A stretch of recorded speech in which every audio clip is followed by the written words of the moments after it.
Hey everyone, and welcome to The Explainer. Today, we're jumping right into the world of eSIMs. What are they and why are they suddenly everywhere? Let's get into it.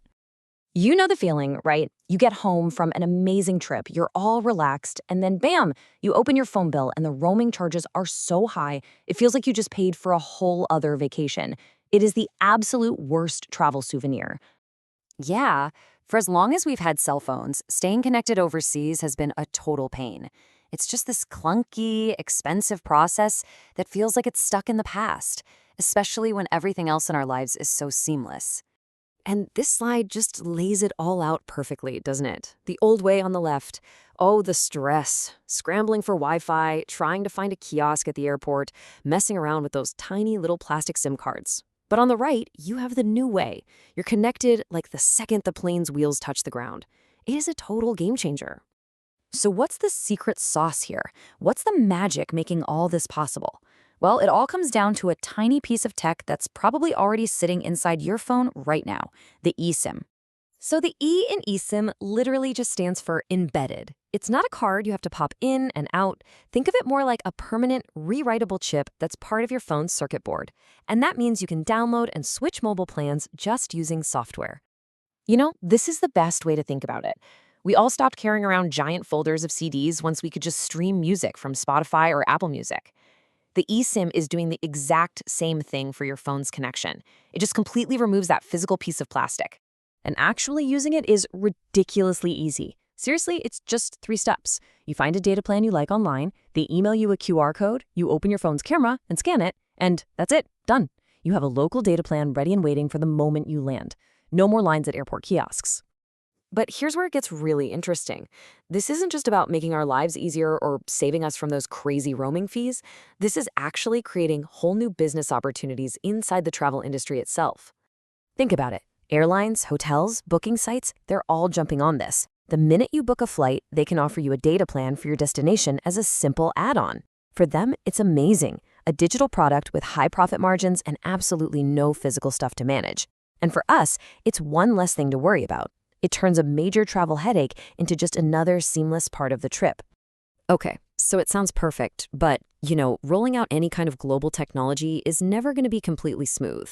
Depending on where you're headed, there can definitely be a few local quirks to deal with.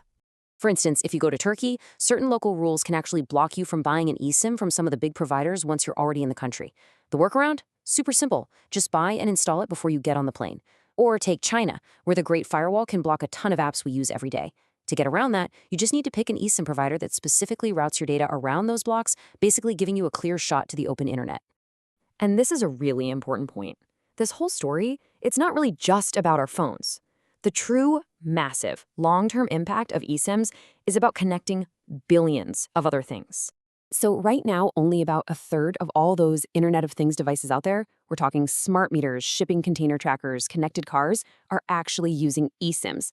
That massive 2/3 chunk of the pie that isn't compatible yet, that's a huge, huge opportunity. But connecting those kinds of devices comes with its own set of challenges.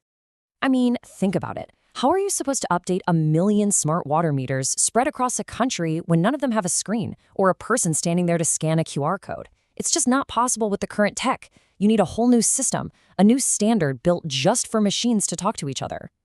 And that's exactly what this new SGP.32 standard is. The old way, and this is kind of crazy, it actually relied on sending text messages to these devices to update them, which obviously is a total non-starter for a tiny sensor with a 10-year battery life. SGP.32 changes the game. It creates a direct line of communication from a server to the device, no SMS needed. It's what will finally let us connect that other 67% of the IoT world. So, when you pull back and look at the big picture, you realize this isn't just some handy travel gadget. It's really the foundational plumbing for a truly connected planet. And boy, do the market numbers show it. Let's look at the money, because it tells a wild story. The global market is set to blast past $2 billion in 2026. But it doesn't stop there. By 2034, it's projected to more than triple, hitting over $7.5 billion. And get this, that's a growth rate of over 17% year after year. This isn't just a slow trickle. It is a fundamental high-speed shift in how we build and manage connected devices. This thing is growing, and it's growing fast. Of course, that kind of explosive growth is going to have some growing pains. For all its promises, trying to move an eSIM from your old phone to your new one can still be a complete nightmare. And as we start connecting more critical things like our power grids and our cars, really tough questions about security, regulation, and who controls our digital identity start to get really, really important. And believe it or not, the technology is already moving on to the next thing. It's called the iSIM, for integrated SIM. This is where the SIM stops being a separate chip altogether and just becomes part of the device's main processor, its brain. And they're expecting hundreds of millions of devices to ship with this even more baked-in tech by 2027. And that kind of brings us to the big final question, doesn't it? The vision is amazing, a totally seamless, always-on world. But as that little piece of plastic in our phones disappears for good, and our identity gets more and more tied to these digital networks, the stakes get way higher. The tech is ready to go, but the real fight over who's in control and who gets to write the rules, well, that's just getting started.